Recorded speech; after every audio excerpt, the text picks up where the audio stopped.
Olá! No Atualidades de hoje, a gente vai falar sobre isso aí, economia em época de pandemia. Ficou curioso? Então, bora ver.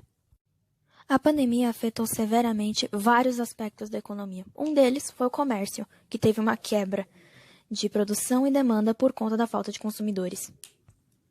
Outra foi o fechamento das fronteiras de vários países do mundo para e com imigrantes e produtos estrangeiros. E também houve a queda da Bolsa de Valores. Esses impactos levaram a Organização Mundial do Comércio, a OMC, prever que o comércio global recuará em até 32% esse ano. As pessoas também pararam de consumir muito menos coisas, ou pela falta de renda, ou pelo medo do vírus.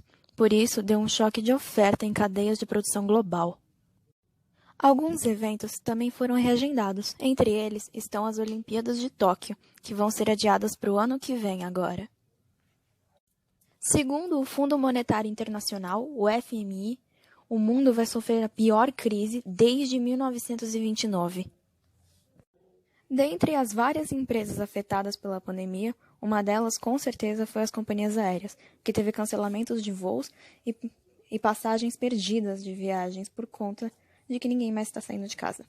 Outras também são as automotivas, que tiveram uma grande perda em vendas por conta das pessoas não estarem mais pensando em trocar o seu carro novo, ou nem sair de casa.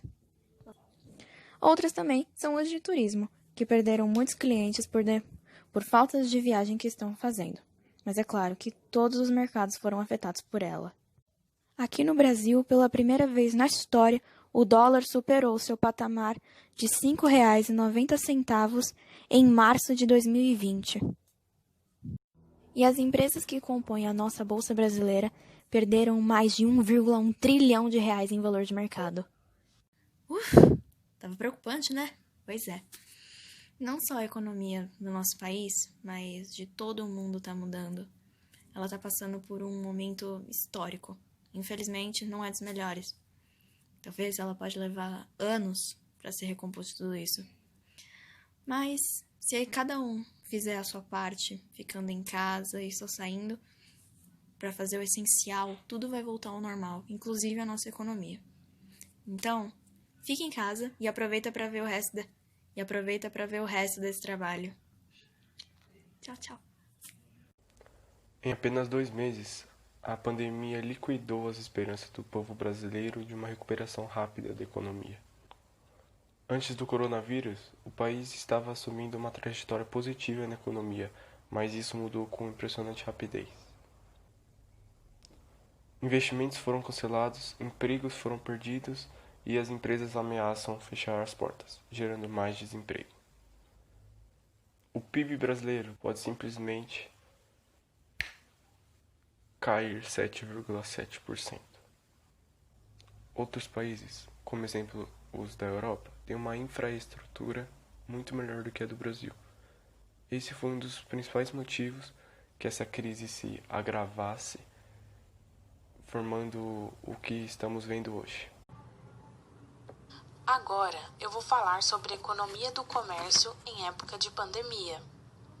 Com a pandemia, os comércios, estabelecimentos de serviços tiveram que fechar e as fábricas também pararam as atividades para evitar a aglomeração de funcionários.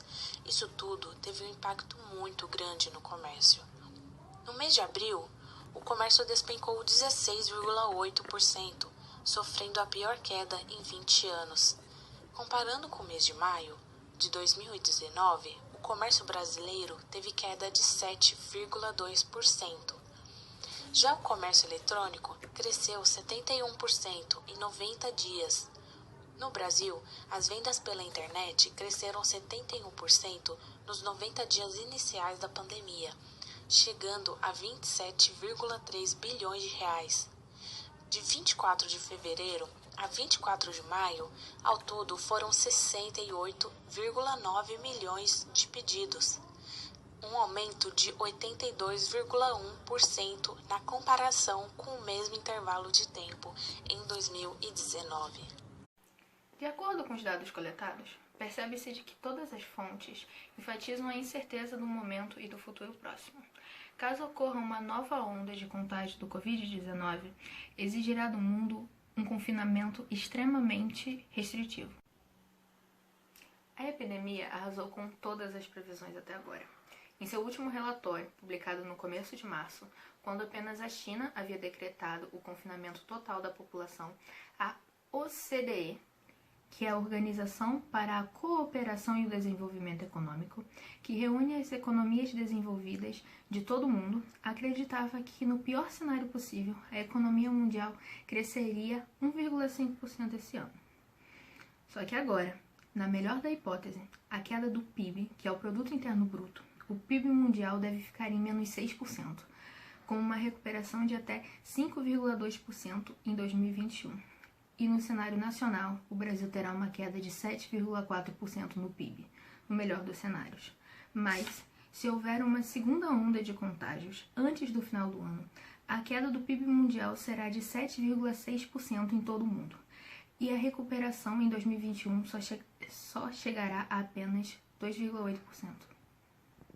Referente ao comércio mundial, que já estava enfraquecido pelas tensões comerciais entre os Estados Unidos e a China, registrarão um resultado de menos 9,5%, ou até 11,4% se tiver uma segunda onda de Covid.